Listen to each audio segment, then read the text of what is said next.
And welcome back to the WHHI Daily News.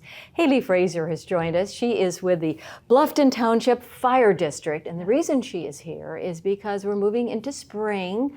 Hope sooner than later, but with spring comes severe weather. Tornadoes perhaps, heavy thunderstorms, perhaps flooding. So we're going to be talking about how to be prepared. So Haley, take it away. Absolutely. So most people think preparedness in hurricane season, but really we need to be prepared at all times. If you've been in the Lowcountry longer than about 3 weeks, you can tell that our weather's a little bit unpredictable. So what we're doing to prepare here during the blue skies is really going to affect our response and recovery when disaster does strike. And so talk about emergency kit. What would be an emergency kit? Yes, so we would want you to plan for at least 72 hours if there's no power, no water. Okay. So things like bottled water, shelf-stable meals, things like that, as well as important documents that you may need if you don't have access to your computer or even your phone. And so it's kind of like the hurricane, like if you have to evacuate, but it's always good to have cash too, probably in there, because you never know. When I think about the Helene, and people couldn't use their debit cards and that sort of thing, so having some cash. Absolutely, and we're so used to even just using our phones to make payments, and if that's not accessible, then you do need a form of payment. Okay, now what about a plan? To make a plan, you say, like have a shelter if there's a tornado warning. Yes, so if we do have a tornado warning, you want to go into the most inner part of your home, so maybe that's a closet, underneath steps. Obviously here in the Lowcountry don't have many basements, so something like that where you are going to be protected, maybe even a pantry.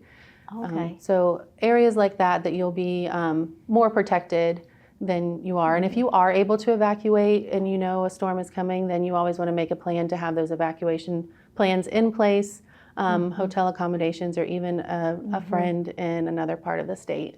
And don't forget your pets. Absolutely. Can't forget your pets. Each pet is different, just like each person is different. So whatever their needs may be, make sure you have documentation for them as well. And we even suggest to carry around maybe a picture of you with that pet, just in case you get separated. You can prove to somebody, this is my pet. I want to take them home with me. That's a good point. And also in your emergency kit, maybe some dog food too. Oh yes, or dog food, any medications they may need, water for your pet as well. Okay, now we want to stay informed and we want to stay connected with you all and other resources so we know what to do and when. Yes, absolutely. So we have lots of resources on our website. We always update our social media as well as things are happening. So we'd love for you to follow those. Also, any other local weather services. And then, if internet capabilities are not able or phones, to get a radio, old school radio, even a solar powered or a crank up one that you can have just to hear what's going on outside if we don't have internet or power. And it's always a good time to review your insurance. So, we have the homeowners and we have flood insurance. I really don't like having both, but I would rather be protected than not. Absolutely. It's a good time to kind of thumb through the fine details of your insurance plan, because you'd be surprised how many don't cover flooding or storm damage, things like that. And same if you're a business owner as well.